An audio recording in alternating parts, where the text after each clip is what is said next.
Bismillahirrahmanirrahim. Kulan wacan oo wanaagsan daawadayaal halka aad naga daawanaysaan waa channelka Xogta Media waxaad ku soo dhawaataan warbixin gaar ah oo aan diradda ku saari doono farmaajo iyo xiriirka kala dhaxeeya Itoobiya. Masaafada uu farmaajo u jaray Itoobiyan jaceelka ayaa warbixintan ugu magac darnay. Halkan ayaana daawadayaal idinku soo gudbi doona Abiy Ahmed ra'iisul wasaaraha dalka Itoobiya iyo madaxweynaha ay dhamaatay ee Soomaaliya Maxamed Cabdullaahi Farmaajo xiriir noocay ah ayaa ka dhaxeeya. Waa maxay sababta uu Farmaajo xiriirka ugu jaray dalka Kenya isla markaasina uu u soo dhaweystay Itoobiya?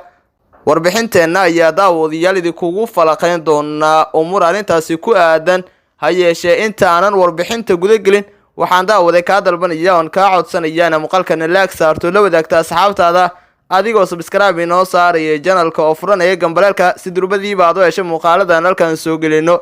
Sidoo kale daawaday muuqaalka qaybtiisa hoose ee faalada lagu gudbiyo commentiga aragtidaada inagula wadaag. Markaana daawade waxa aan guda geli doonaa warbixinteena masaafada uu Farmaajo u jaray Itoobiyan jaceelka. Madaxweyne Maxamed Cabdullaahi Farmaajo ayaa loo diiwaan geliyay madaxweynihii koowaad ee Soomaaliya oo burburka kadib dawladdiisa fagaaraha ka difaacdo dawladda Itoobiya.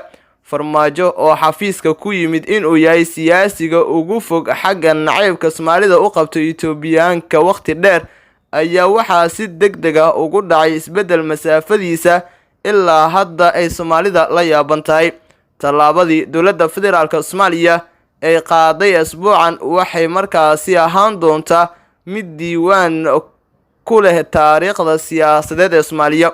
Golaha xuquuqda aadanaha ee qaramada midoobay ayaa cod uu qaaday markaasi ku ansixiyay dhismaha guddi khubaro ah oo caalami ah oo baaritaan ku sameynaya tacadiyada xuquuqda aadanaha ee ka dhacay waddanka Itoobiya intii uu socday dagaalka aan weli dhammaan ee u dhaxeeya dawladda dalkaasi Itoobiya iyo jabhadda falaagada ah ee TPLF.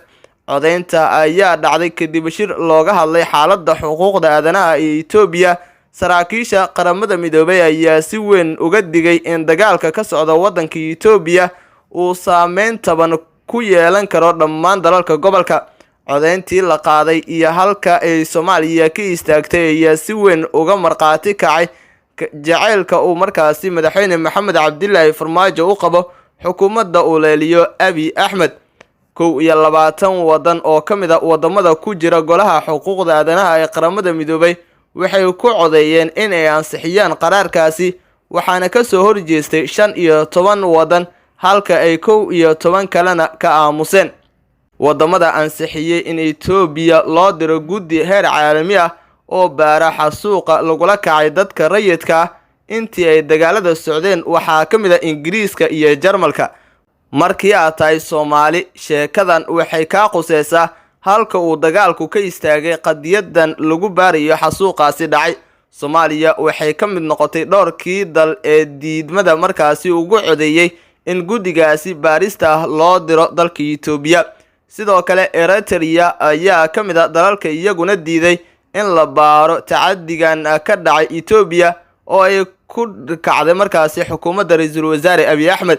maadaama dadka Soomaalida ay xasaasiyad ka qabaan isku dhajinta uu Farmaajo isku dhajinayo Itoobiya waxaa dawladda Soomaaliya u furneyd in ay ka aamusto arrintan haddii aysan taageeri karin in la baaro xasuuqa ayay leeyihiin dadka arrintan fikirka ka dhiibtay. Wadamada ka aamusay ee mowduucan waxaa ka mid ah Senegal, Liibiya, Malawi iyo Suudaan. Guddigan wuxuu shaqayn doonaa muddo sanad ah wuxuu kormeeri doonaa xaaladaha xuquuqda aadanaha ee dalka Itoobiya wuxuuna baarayaa tacadiyadii dhacay intii ay dagaalada socdeen. Wuxuu markaasi ka koobnaan doonaa 3 qof.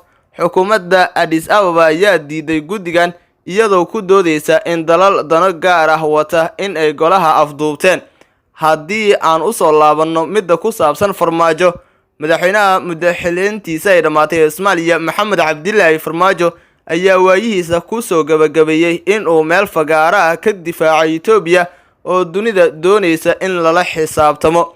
In Farmaajo oo waayihiisa ku bilaabay Itoobiyan nacayb oo maanta ku soo afjaro Itoobiyan jacayl kama dhigi doonto qofka ay u sheegayaan kuwa markaasi ku hareeraysan wuxuu kaloo dilay in siyaasiyiinta Soomaalida mar kale laga dhageysto in ay wax ku raadsadaan cadaawadda dalalka deriska ah.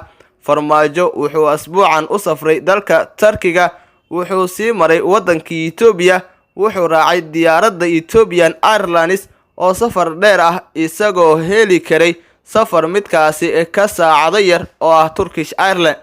Sababta waxaa lagu sheegay in uu diidan yahay in uu Djibouti sii maro maadaama ay si shakhsi ah isugu dhacsan yihiin isaga iyo madaxweynaha dalkaasi Djibouti Ismaaciil Cumar Geele, wuxuuna ka doorbiday in uu Itoobiya sii maro. Madaxweyne Maxamed Cabdilaahi Farmaajo wuxuu horey u diiday in la baaro xasuuqii ka dhacay magaalada Baydhabo oo ay geysatay dowladdiisu, wuxuuna dalka ka eriyay wakiilkii qaramada midoobay ee arrimaha Soomaaliya Nicholas Haysom.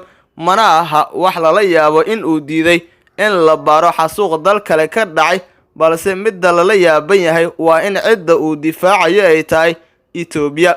Tallaabadan waxay sii durjinaysaa dad badan oo aaminsanaa in xisaabta xaaladaha waaweyn ay u saxan tahay Farmaajo.